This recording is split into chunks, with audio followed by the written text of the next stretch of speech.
ঐতিহাসিক জার্নি আমরা করেছি। সন্ধ্যার আগে দরজা কপাট বন্ধ করে ওদেরকে নিয়ে এমনভাবে আমরা ছিলাম যে আমরা জীবন বাজি রেখে আমাদের ফ্যামিলি রেখে 9 মানুষকে আবার উদ্ধার করে। কোয়ার্টিস্ট হিসাবে রনক ভাই, মৌসুমী হামিদ অসাধারণ, বেশ আনন্দ নিয়ে আমরা সিনেমার কাজটা শেষ করেছি। আমার তো ঠিকঠাক মতো হয়েছে, একটা ঐতিহাসিক জার্নি আমরা করেছি। হ্যাঁ, এই সিনেমাটা অবশেষে সফল হতে যাচ্ছে, এটাই আনন্দ। আর একটা ছোট্ট ঘটনা, যেদিন চিত্রাঙ্গনটা হচ্ছে আমরা সবাই কিন্তু জানি যে আমাদের এরকম বড় ধরনের একটা ঝড় আসবে।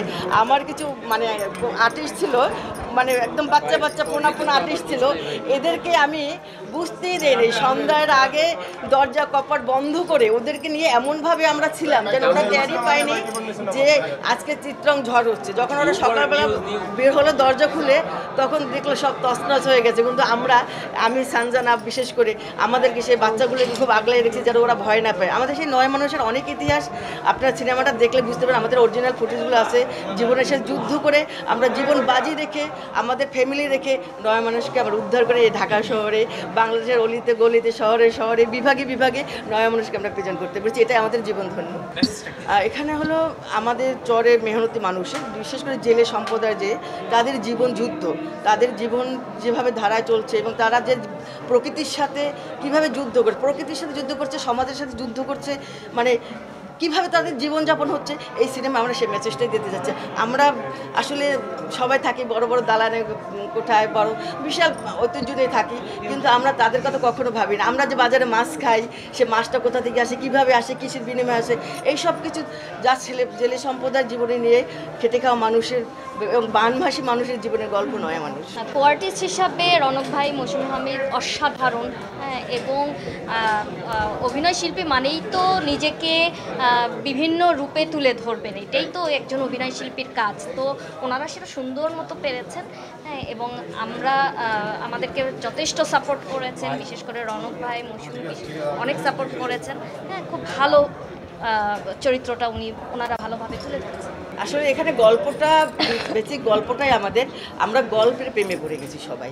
আমরা যেভাবে চলে গেছিলাম, আমরা গল্পে ঢুকে এবং গল্পে আমরা যখন ভিজুয়াল করতেছিলাম, আমরা মনে করতেছিলাম এটা কোনো সিনেমা। আমরা মনে করছিলাম আমরা এই চরের, আমরা ওখানে স্থায়ী মানুষ, আমরা বানভাসী মানুষ, আমরা ওদের সাথে মিশে গেছি। কে আর্টিস্ট, কে ওখানে স্থানীয়, কেউ বলতে পারে না। আমরা সত্যিকারের ওদের সাথে একদম মিশে গেছি। এখন ওদেরকে মনে করে ওদের সব কিছু এতটা, কি বলবো, ওদের এত ভালোবাসা, ওদের ভিতরে যে এত বড় মন, ওখানে কেউ না গেলে এবং আমাদের মতো এরকম 1 মাস 1.5 মাস না থাকলে কেউ বুঝতে পারবে না যে ওদের ভালোবাসা আসলে।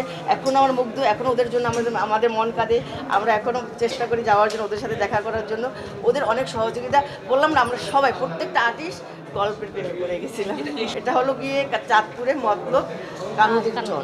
হ্যাঁ, ওনারা সবাই প্রত্যেকটা পরিবার সাপোর্টিভ ছিলেন। বরং ওনাদের বাসায় যা রান্না হয়েছে আমাদের লাঞ্চ আওয়ারে তারা সেটা নিয়ে এসে আমাদের সাথেই ভাগাভাগি করে খেয়েছে। বিশেষ করে শিখাদি প্রতিদিন কিছু না কিছু ওখানে রান্না করে একদম মনে হয়নি যে আমরা যে শুটিং সেটে আছি। হ্যাঁ, বেশ আনন্দ নিয়ে আমরা সিনেমার কাজটা শেষ করেছি। আমার জীবনে আমি অনেক কাজ করেছি, সিনেমা কম, নাটকে আমি 30 বছর ধরে টানা কাজ করছি। আমার মনে হয় 9 মানুষ যখন আমাদের শেষ হয়ে যায়, আমরা যখন চলে আসি, গ্রামবাসী ওরাও আমাদের জন্য দুপুরা চোখের জল ফেলেছে এবং আমরা আসলে হৃদয়ে ভাঙা কান্না, যেটা আমরা যদি কেঁদে দিই তাহলে ওরা তো আরও ভেঙে পড়বে। সত্যিকারে 9 মানুষ সিনেমা যখন বিদায় নিয়ে চলে আসি, সত্যিকারে কেঁদে দিই সেদিন, যে আসলে এরকম মানুষগুলো কীভাবে ভুলে থাকবো, এদেরকে ছেড়ে কীভাবে থাকবো।